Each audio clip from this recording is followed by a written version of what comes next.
Hello, Year 3, and welcome to today's Destination Reader lesson. It's Miss Everingham here, and I am really excited to find out with you what happens next in our story today. We're continuing reading The Hodgehog by Dick King Smith. And I have to apologise because yesterday in the lesson I kept on saying the hedgehog, but we know the name of the book is The Hodgehog by Dick King Smith.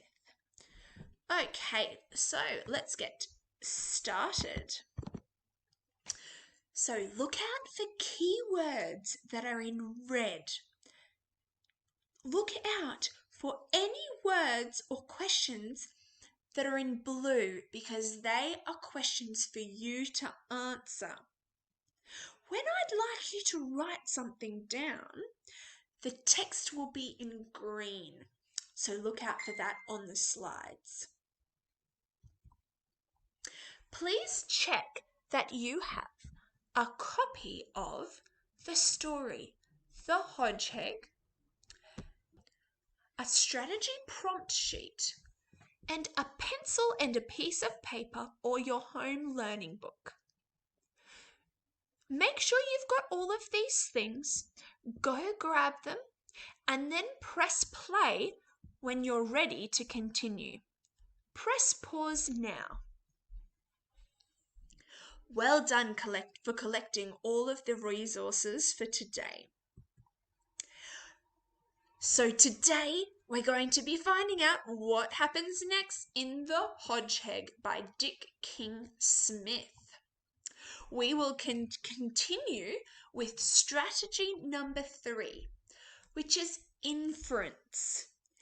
Inference means to read between the lines, to look for clues in the text when they're not exactly said by the words that are on the page. So we have to use our magnifying glasses to read between the lines and find the hidden bits of information.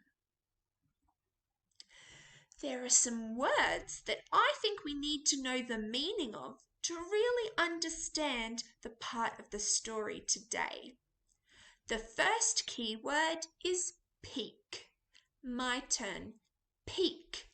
Your turn. My turn. Peek.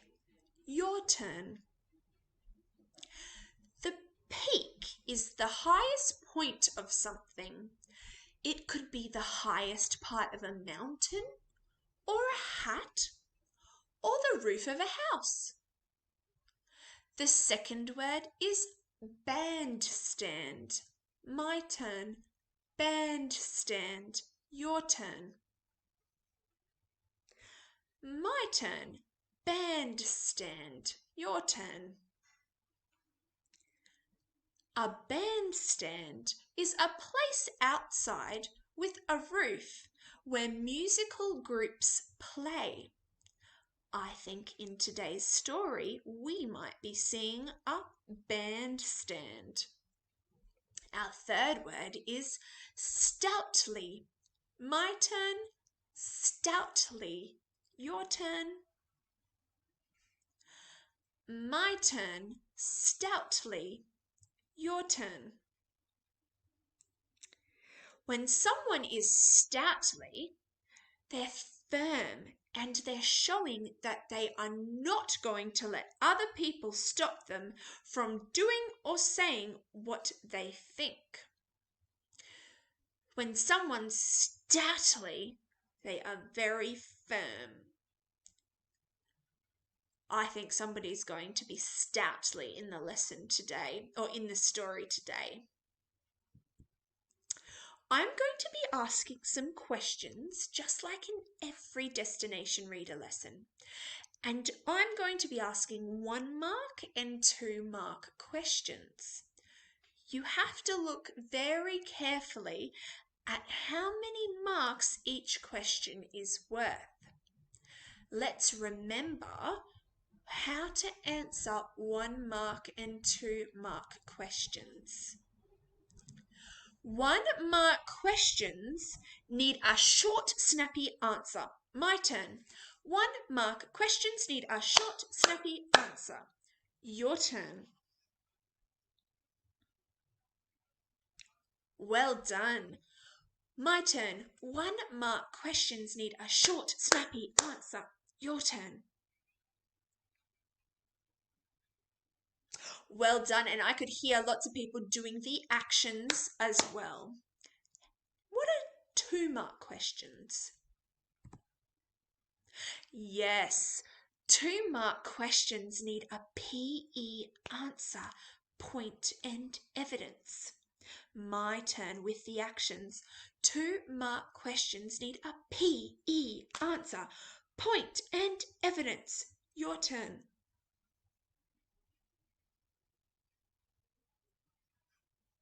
That's right. My turn. 2-mark questions need a PE answer, point and evidence. Your turn.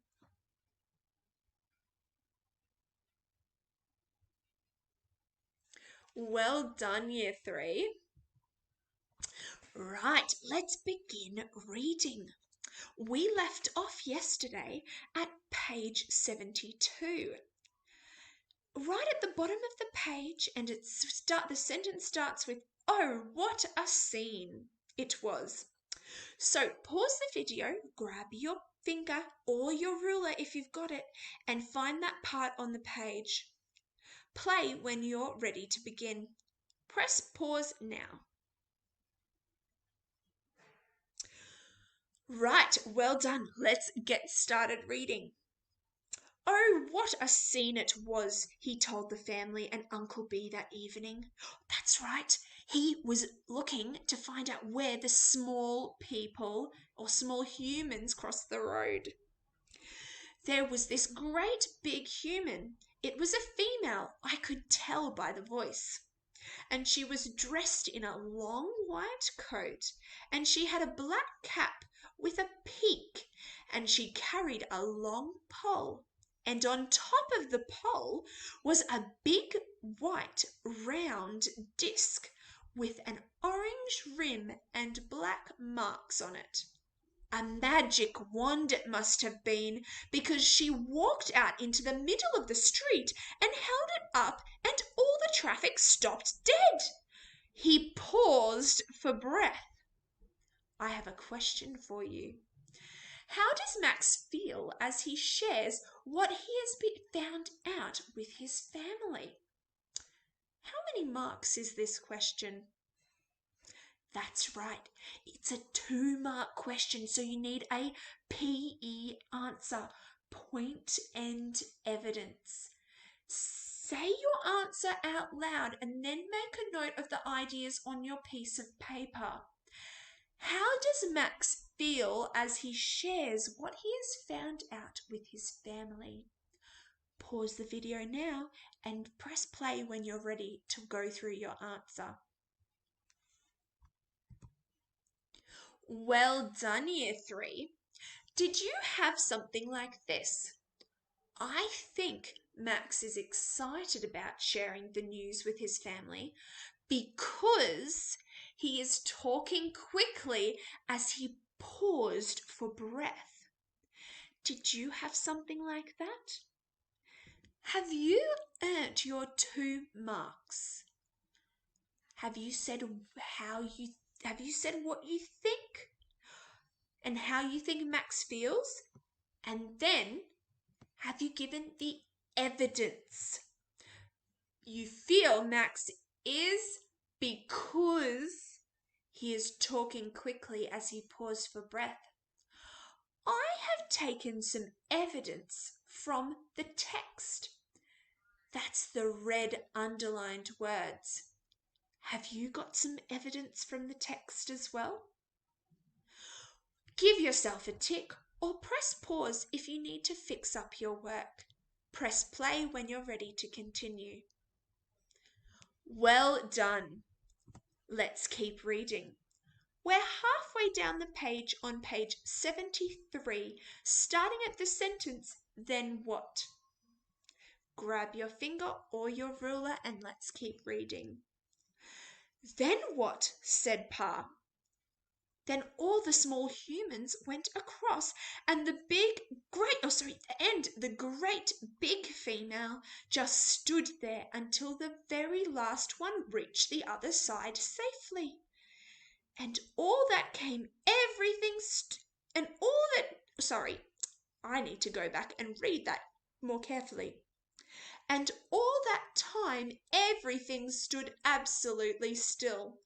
Buses, lorries, cars, motorbikes, not one of them dared to move an inch for fear of the great female and her magic wand.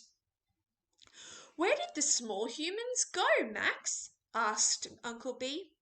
Into a huge building, said Max, and I hid myself and watched all day, and at the end of the afternoon they all came out of the building again, and there was the great female waiting for them in her white coat and her black hat, and she waved her wand again and saw them all safely back across. I tell you, it's the ideal place for us. The huge buildings right next to the park. Nothing would ever dare touch us if we were under the protection of that great, powerful human. But I don't want to spend the daytime in the park, said Pa. Setting out in the morning and coming back in the afternoon, that's no good to me. I need a good day's sleep. You could still get that, old hog, said Uncle B. You could go over in the morning, find a nice place to lie up, under the bandstand, let's say. Get your 8 hours, have a good night's hunting, and come back the following morning. Do it once a week, perhaps. You could take your wife and the girls. It'd make a nice outing. Oh, please, Pa, please, cried Peony, Pansy, and Petunia. Pa considered this. One of us ought to try it first, see if it works, he said. And if anyone's going, it's me. I have another question. Why doesn't Pa want the whole family to go on an outing together to the park? How many marks is this question? That's right, 1 mark. So we need a short, snappy answer.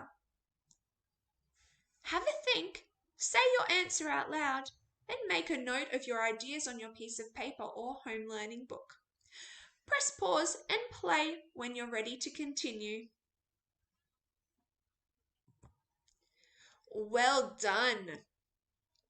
I'm going to share my thoughts first. This is my short, snappy answer. I think Pa doesn't want the whole family to go on the outing, as he is worried that the journey is not safe. I think this because it says one of us, or his dad says, one of us ought to try it first to see if it works. I think Pa's worried that it's not a safe journey. Did you have an answer like that? 1 mark, because you just need to show the evidence from the book. Well done. Give yourself a tick if you had an answer like this, or press pause if you need to spend some time just fixing it up. Press play when you're ready to continue. Well done, Year 3. Let's keep reading. We're at the bottom of page 76, Not Without Me.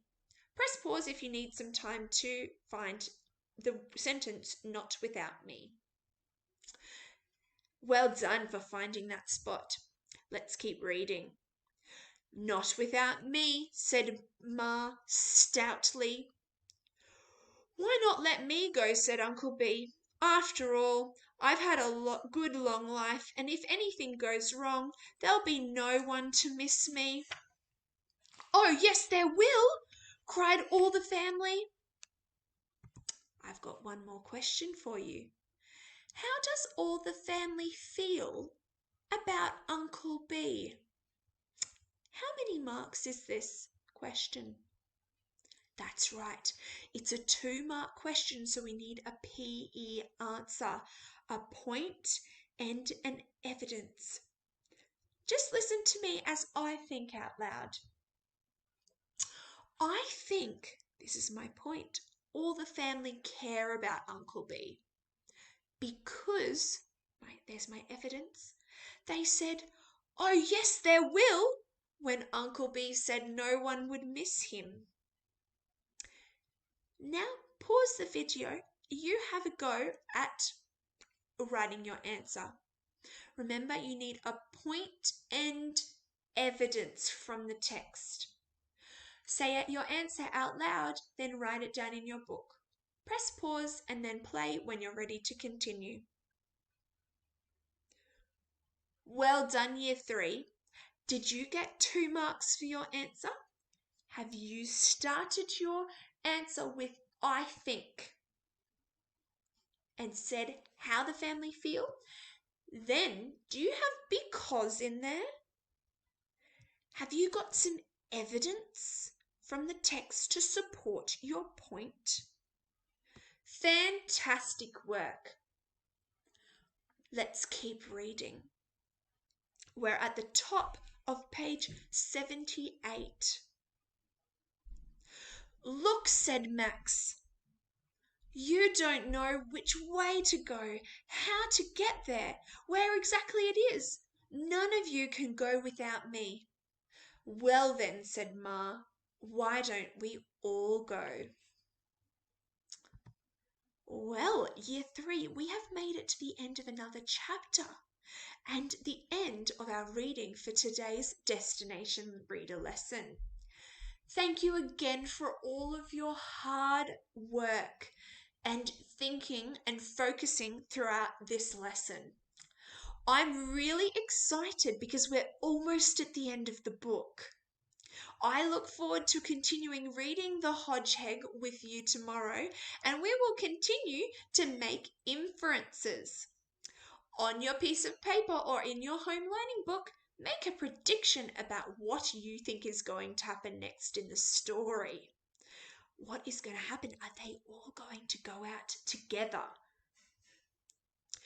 Well, thank you so much, Year 3. Enjoy the rest of your day, and I can't wait to see you again or talk to you tomorrow in our Destination Reader lesson. Have a good day.